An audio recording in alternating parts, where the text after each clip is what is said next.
இந்த 25 வருஷத்துல நான் அந்த சினிமாவில் யாருக்கிட்டையும் நான் எதுக்காகவும் போய் நின்னதில்லை. ஒருவேளை இந்த படங்கள் வெளியிட்டது பண்ணது இந்த டிஸ்ட்ரிபியூட்டர்கள்ட்ட வேணா போய் நின்றுருப்பேன். அதை தாண்டி நான் வேற யார்கிட்டையும் போய் வாய்ப்புக்கோ அதுக்கெல்லாம் போய் நின்னதில்லை. முதல்ல வாய்ப்பு நம்ம கேட்கிட்டோம்னாலே ஒரு நடிகன் வந்து வாஷ் அவுட்டு தான். அது திறமையின் அடிப்படையில் இந்த கேரக்டர் பண்ணால் நல்லா இருக்கும்னு வந்தாத்தான் உண்டு. ஏன்னா நான் அதிகமாக நடித்த படங்களில் ஹீரோக்கள்லேயே வந்து நான் அதிகமாக நடித்தது தனுஷ் கூட தான். நிறைய படங்கள் நான் தனுஷ் கூட மட்டும்தான் நடித்தேன். ஆனால் அவர் கூட நான் நடித்த 14 வருஷம் ஆயிடுச்சு.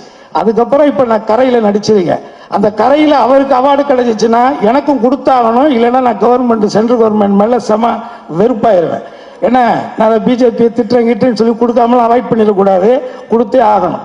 அந்த விதத்தில் நான் யாருக்கிட்டையுமே பெருசாக எதுக்கும் போய் நின்னதில்லை. ஆனால் என் லைஃப்பில் ஃபர்ஸ்ட் டைமாக இவன் நடிக்கணும்னு முடிவெடுத்ததுக்கு பிறகு நான் வந்து இதுக்கு ஒரு லவ் படம், லவ் சாங்ஸ், நல்ல சாங்ஸ் வேணும் அப்படிங்கிற பொழுது நான் நேரடியாக ஜீவியை ஒரு ஷூட்டிங்கில் தான் போய் பார்த்து இது மாதிரி என் பையனை வச்சு பண்ணுறேன்.